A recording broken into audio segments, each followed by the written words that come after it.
மதுரை மாவட்டம் பாலமேடு அருகே சாலையோரம் சென்ற இருசக்கர வாகனத்தின் மீது கார் மோதி விபத்திற்குள்ளான சிசிடிவி காட்சி வெளியாகியுள்ளது. அதனை பார்க்கலாம்.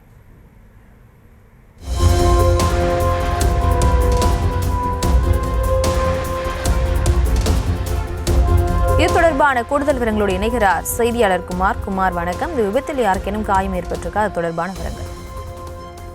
வணக்கம் பிரியங்கா. மதுரை பாலமேடு அருகே உள்ள காரும் இருசக்கர வாகனத்தில் மோதிய சிசிடிவி காட்சியில் தற்போது வெளியாகி பரபரப்பை ஏற்படுத்தியுள்ளது. மதுரை மாவட்டம் பாலமேடு அருகே உள்ள கோடாங்கிப்பட்டி கிராமத்தைச் சேர்ந்த கணேசன், அவரது நண்பர் தினேஷ் ஆகியோர் இன்று அதிகாலை இருசக்கர வாகனத்தில் பாலமேடு வெள்ளையம்பட்டி அருகே சாலையில் சென்று கொண்டிருந்த போது அங்கு நின்று கொண்டிருந்த கார் திடீரென்று கணேசன் ஓட்டி வந்த இருசக்கர வாகனத்தின் மீது பயங்கரமாக மோதியதில் இருசக்கர வாகனம் சில அடி தூரம் தூக்கி எறியப்பட்டது. ஆனால் அந்த இடத்திலே சம்பவ இடத்திலே கணேசன் பரிதாபமாக உயிரிழந்தார்.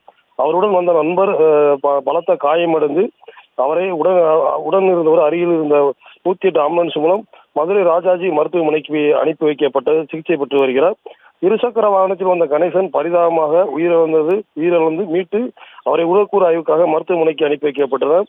இந்த விபத்தை குறித்து பாலமேடு காவல்துறை வழக்கு பதிவு செய்து தப்பி ஓடிய கார் டிரைவரை தேடி வருகின்றனர்.